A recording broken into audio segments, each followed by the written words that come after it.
bonjour chers parents d'élèves, bonjour chers enseignants, bonjour chers élèves, bonjour chers sympathisants du groupe scolaire Cheikh Ahmadou Bamba. Mon nom c'est Michel Mamadou Gueye, donc je suis le directeur responsable du groupe scolaire Cheikh Ahmadou Bamba, groupe qui a été créé depuis 2014. Donc je suis le déclarant et je suis le directeur général en même temps. D'accord. Donc, c'est une idée que j'avais nourrie depuis très longtemps, de créer des entreprises. Pas une entreprise, mais des entreprises. Mais le premier projet qui me venait en tête, c'est de créer ce qu'on appelle une entreprise sociale, une entreprise éducative, capable de créer, de transformer le capital humain dont le Sénégal a besoin vraiment pour se développer. Et je pense que le projet est assez noble. Pourquoi assez noble? C'est en passant par l'instruction, l'éducation, le coaching, l'encadrement jusqu'à l'intégration professionnelle. Donc c'est ça notre objectif. Prendre les enfants depuis le bas âge, les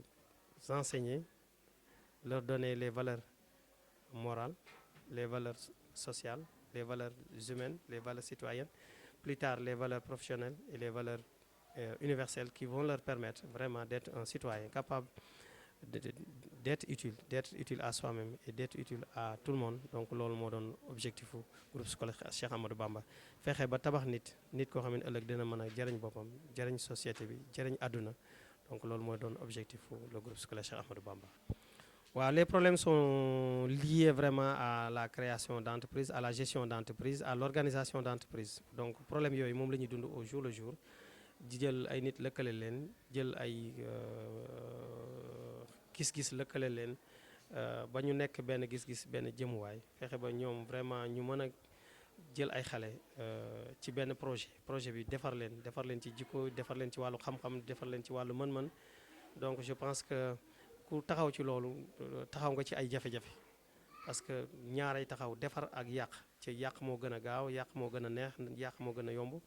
Donc boo taxawee pour defar am na ñoo xam dañoo taxaw pour yàq boo taxawee pour jàngale da am ñoo xam dañoo taxaw pour xamal xale yi leneen loo xamante ni du njëriñ ci ñoom. Donc jafe-jafe yi moom bu la neexee mën nañ ci dugg limal la ko par benn mais jafe-jafe yi moom am na. waa nous sommes dans un secteur privé donc loolu il faut ñu comprendre ko donc secteur privé ñun ñoo décidé dans un premier temps créer notre propre système scolaire notre propre système éducatif. Donte les mêmes règlements les mêmes normes les mêmes programmes nous régissent donc moo ñuy gérer suñu système ñun ñoo ko war a gérer suñu bopp ñun ñoo ko war a prendre en charge suñu bopp. Donte gouvernement bi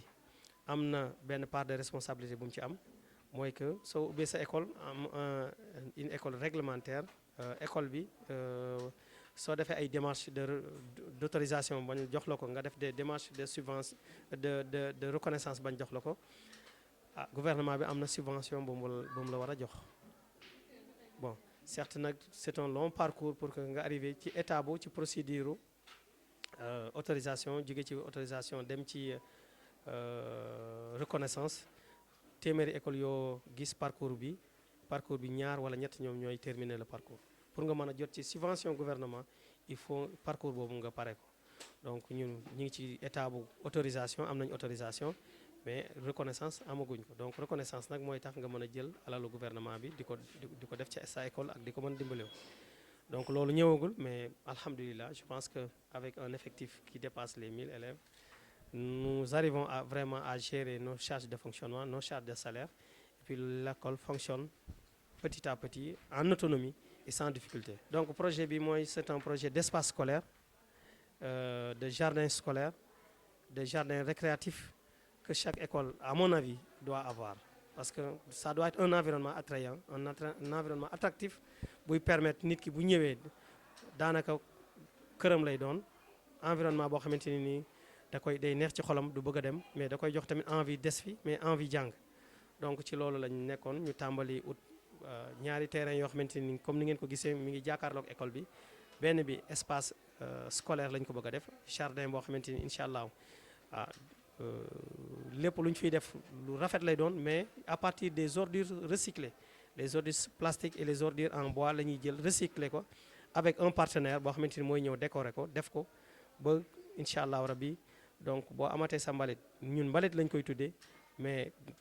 mbalit moom c'est recyclable mën nañ ko jël defaraat ko taataan ko defaraat ko transformé waat ko ba mu nekk ay banc public yu mën a toog mën na nekk ay poubelle mën na nekk ay table mën na nekk ay jumtukaay mën na nekk ay fooyukaay yoo xamante ni tey boo ko rombaatee bu ñu ñëwee la mbalit mi lañ sànni woon tey doo ko gëm donc rien ne se perd comme ni ñu koy waxee tout rien ne se crée tout se transforme donc loolu yaakaar naa xam-xam la boo xamante ne nii buñ ci doxee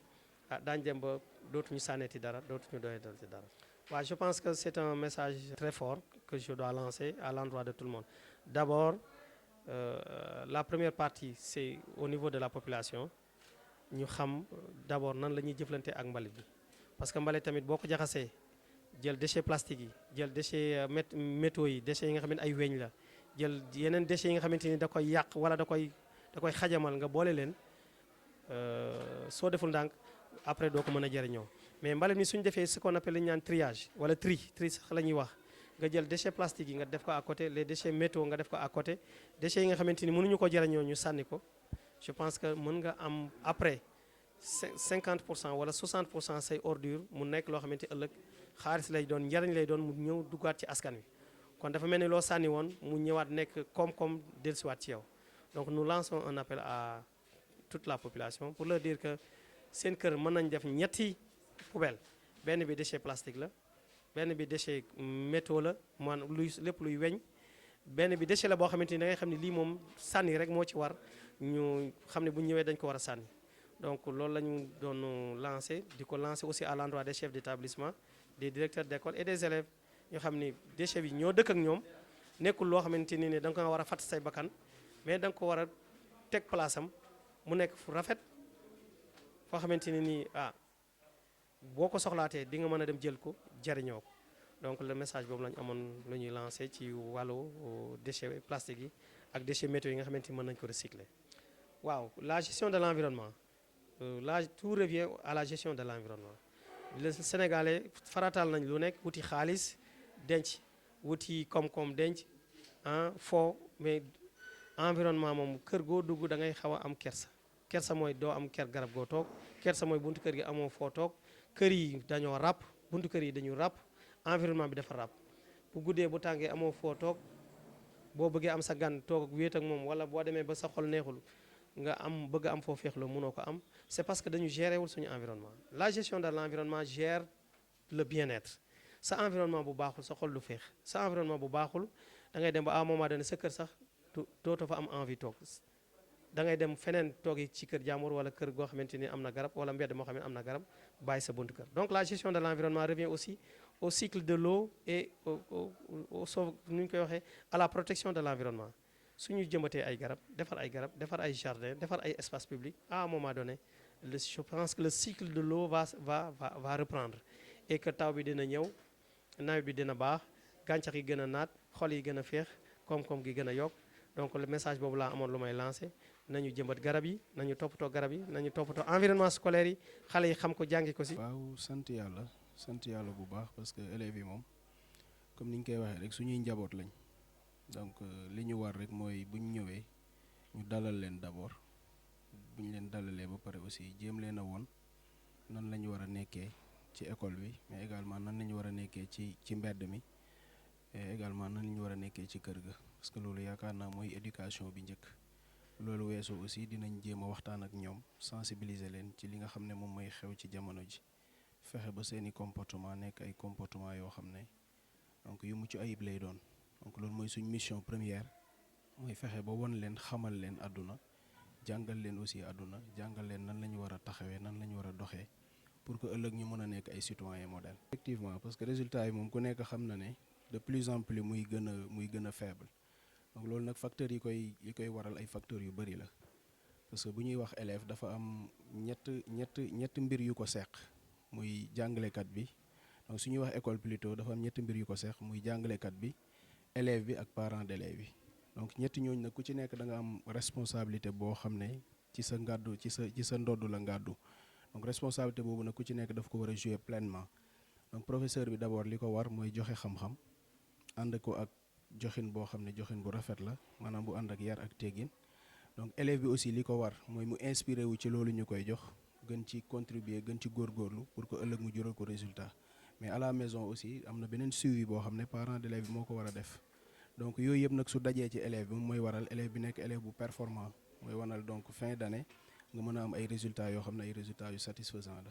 mais nag dañu gis ne de temps en temps loolu day commencer wàññeeku parce que quelque part am na une fuite de responsabilité de certains parents parce que parents yi peut-être taxawaay bi ñu war a am du ma ne amuñ ko mais peut-être jot bi mayut leen donc ñu mun a taxawaay boobu donc de ce fait da ngay gis ne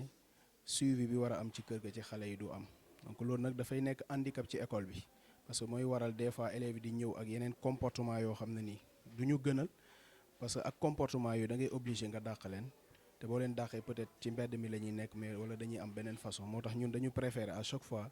di gën di waxtaan ak ñoom pour que yenn comportement yi ñu mun ci débarrasser wu parce que loolu d'abord moom moo ñuy permettre liñ bëgg a def ci xale bi ñu def ko ci moom mais moo ñuy permettre aussi ëllëg ñu mun a am ay résultats yu baax. waaw bu kàddu gu njëkk bi mooy ci parents yi parce que parent bu ci nekk rek comme ni ko yàlla waxee sàmm nga te ku ci nekk ëllëg diñ la laaj li nga doon sàmm lan la kon njaboot suñuy njaboot dañ ci war a veiller donc dañ leen a war a sàmm à ce que ëllëg ñu mun a nekk ay références donc loolu nag bu topp àdduna bu mu ñu jaral ñu bàyyi njaboot gi parce que njaboot gi investissement la boo xam ne dañ koy def ci ñoom te investissement boobu noonu tant que jëluñ suñu responsabilité pour def ko rek ëllëg mun nañu jural ay dérives ci biir société bi donc moo tax dañuy interpeller parents yëpp lépp loo xam ne seen warteef la ci gune yi nañ ko def à 100% suñ leen waree yar nañ leen yar suñ leen waree waxal nañ leen waxal suñ leen waree contrôler sax pour que ñu tegu ci yoon bu baax nañ ko def parce que en fait loolu moo leen di noppal parce que xale bi bu xesee ba jub rek ëllëg fu mu mënti dem rek sa xel day dal mais bu melee neneen aussi da ngay gis ne tant que dugg si waat ci kër gi sa xel du dal parce que yaa ngi njortu ne à chaque fois mun na def loo xam ne peut-être day jural askan bi ay jafe-jafe donc kon dañuy interpeller parents yëpp ñu gën a bàyyi xel ci yar gi mais aussi di gën a suivre xale yi aussi ñu gën leen a ñaax parce que naam ay ndaw lañ mais nag nekk xale terewul a am jom donc baax du ci ay âge mais ay valeur la yoo xam ne nit ki moo koy incarner ci boppam jàpp ne moom dafa war a baax jàpp ne dafa war a doon modèle mais jàpp ne aussi ëllëg dafa war a nekk koo xam ne dañuy xool ci moom di roy ci moom donc loolu nag nit ki su xesee ba bëgg lu baax ci boppam day fexe defar boppam d'abord parce que comportement boobu moom moo koy topp fu mu mënti jëm kon xale yi aussi dañ leen di ñaax ñu jéem a xeeñcu mbaax ak njub ak lépp loo xam ne nii teraanga la ci doomu aadama ñu fexe ko xeeñcu pour que ëllëg ñu mun a nekk ay citoyens yoo xam ne vraiment ay citoyens yu am dayoo la ñuy doon. waaw loolu yëpp day duggaat ci citoyenneté rek parce que ku nekk xam na ne environnement bi ñu nekk ñun ñoo ko mun a jagal donc ñun ñoo mun a am yenn comportement yi pour que environnement boobu noonu refléter climat boo xam ne day dellusiwaat ci ñun la population dellusiwaat ci ñi nga xam ne ñun ñoo dëkkee environnement bi donc loolu nag day rafet ku ci nekk ci ñun jàpp ne mbedd mi su baaxee yow la mais également su bonee yow la Sénégalais nag dafa am habitude di wax naan mbedd mi mbeddum buur la donc moo tax ku ci nekk da ngay jàpp ne rek lu la saf mun nga ko def ci mbedd mi alors que demeewul noonu parce que li ñuy def ci mbedd mi su dee su baax la day répercuter waat soit ci suñuy doom wala mu répercuter waat ci ñun ñi nga xam ne ñooy parents yi mais su dee lu baax la également noonu lay demee kon nag jàpp nañ ne ak réchauffement climatique yi nga xam ne ñu ngi koy am ni changement climatique bi di demee te loolu yëpp mbalit yeeg yu ñu mel di ko impacter jàpp nañ ne ñun ñëpp dañu war a góorgóorlu def à ce que